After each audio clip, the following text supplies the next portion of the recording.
compare my Brother DS-640 scanner, which you can see here, to my Epson Perfection V850.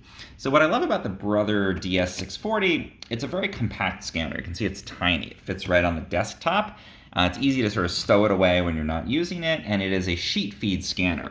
So it can scan up to a 8.5 by 11, like a standard size piece of paper. You can scan cards, you can scan your smaller like receipts and that kind of thing. And you basically just put them in the scanner, you pull up the app on your computer, and it pulls that paper through and scans it.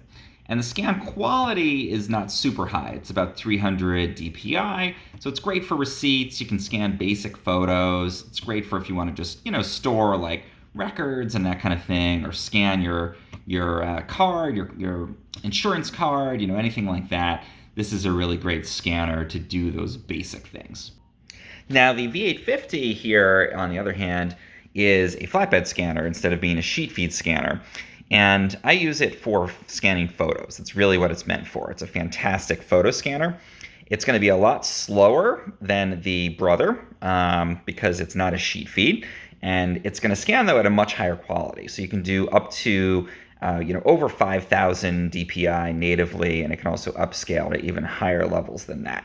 So extremely good, high-resolution scanner. It has a film scanner built into it, so you can do negatives, you can do slides, and it's, again, a flatbed. So you can put your documents in there if you want, but really for photos and other kinds of visuals you can put in and scan, and you can get a very, very high quality scan with that.